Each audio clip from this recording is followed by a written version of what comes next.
The Zone of Interest is one of the rare films that only comes around every couple of years or so. A film that is so heavy and harrowing that it will deeply affect you. This will be an uncommon opinion for me because, on one hand, I think this film was incredible, but on the other hand, I don't think I'll ever watch this movie again. Once was enough. The Zone of Interest is about Nazi Commandant Rudolf Haas, who is trying to live a domestic life with his wife and kids while living literally right next to the Auschwitz concentration camp. Typically, this is the part where I break down more of the plot, but this film is legit summed up as that. I'll start off and say that this movie felt like watching a reality TV show, a Nazi Big Brother, if you will. That's because this whole film, we just watch the Haas family live their day-to-day lives. And what's interesting is that the entire film is shot from a distance. If I'm not mistaken, I believe I only counted one close-up shot, and that close-up is a deeply disturbing one. The way this movie is filmed feels like we're a fly on the wall watching this family, or maybe even a better way to describe this film is that it feels like watching a museum come to life. Which makes sense given that director Jonathan Glazer decided to film The Zone of Interest by putting 10 or more cameras around the house and letting the actors just go through their roles and improvise. It's a bold choice, and I think it works well with this film. So why is this movie shaking people to their core? Why am I not interested in watching this film ever again?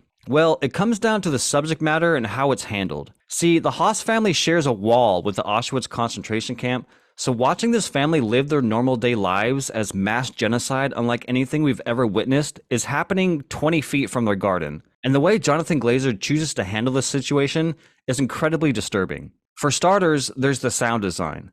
My God, the sound design in this movie is unlike anything I've ever experienced in a film, like straight up. The sound design alone turns The Zone of Interest into a horror film. That's because every exterior shot in this film has sounds echoing out from Auschwitz. The film actually never shows you what's going on in Auschwitz, we just hear it. In every exterior shot from the house, we hear gunshots, shouting, kids screaming, women screaming, people being tortured, and sometimes all of the above at once. Again, we never see it, we just hear it. There's a scene where the wife, Hedwig, is giving a tour of the garden to her mom, and in the background you hear many gunshots and screams coming from just right behind them on the other side of the wall. And Hedwig, giving the tour, doesn't even recognize or acknowledge the noise. She's become so used to the sounds of genocide that she now tunes it out. And how evil is that? And there are many scenes like this. Many. The sounds of millions of people being murdered runs like a current for almost the entirety of the film. It's deeply disturbing, and that's just the sounds. It has a whole other layer of depravity when it comes to the main characters. First, there's Rudolf Haas, the husband and Nazi commandant of Auschwitz. There's one scene early on where he's talking to some engineers in his living room, and they're talking about a new system for burning people quicker than ever before. And the way they're discussing it is like watching a couple of people talking about remodeling their basement. The way they so nonchalantly discuss killing people is so disgusting and truly evil. Rudolf Haas was a vile, disgusting piece of shit, and having him step into the shoes of the movie's protagonist was a really bold choice. Then there's his wife, Hedwig. As much as I dislike Rudolf, Hedwig was evil on a whole other level in my opinion. Yes, in the annals of history, Rudolf is without a doubt a monster, but in the context of this movie, Hedwig was a disturbing one. And you realize it very early on. In an early scene, we see her try on a fur coat that was clearly confiscated from one of the prisoners from Auschwitz, and she just casually tries it on like it's no big deal. In fact, throughout the course of the film, you realize that Hedwig thinks she deserves these things. At one point, she even asks her husband to look for chocolate amongst the confiscated items. But the most harrowing part is when Haas is getting transferred and he tells Hedwig. Hedwig gets so upset because she does not want to move. The house she has cared for is their dream house. This is what they've always dreamed of having, a countryside house. These are all reasons Hedwig gets upset about.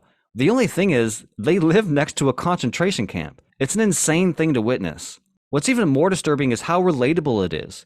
Getting relocated for a job is a difficult thing for any family to endure, and her reasons for wanting to stay are valid. But again, they live next to Auschwitz, so it's a whole other layer of evil. The one thing I didn't really like was that Jonathan Glazer gets a little experimental with this movie. I don't mind when directors push the envelope and have fun with this medium, but at the same time, this movie is about a real-life Nazi family living next door to Auschwitz. So let's not get too cute, Jonathan Glazer. To me, some of these choices kind of just rub me the wrong way. Whether it's the 3-minute black screen in the beginning or the fade into vibrant red halfway through the film. I understand what he's doing and I understand the meaning.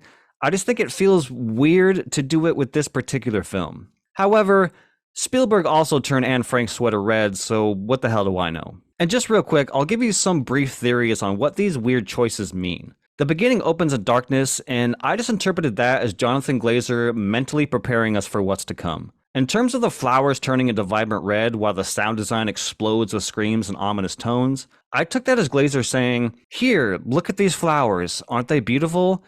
Do not think about what's happening behind the wall. Look at this flower. Look at this one. Isn't it all beautiful?" Then the flowers blend into red, which is a way of saying there's only so much you can distract yourself with before you recognize injustices are happening. This is a film that asks simple questions.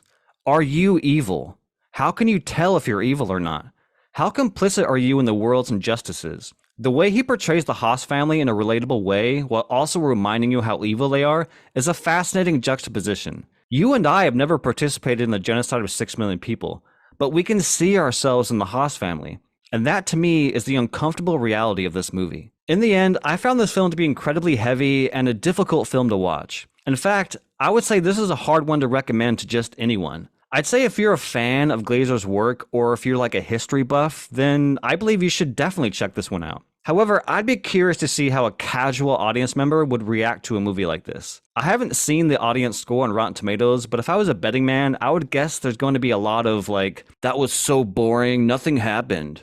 I thought this movie was pretty incredible. I'll probably never watch it again, as I feel like I got everything the film wanted me to get on the first run, so I'll just end it with saying, enter this film at your own risk.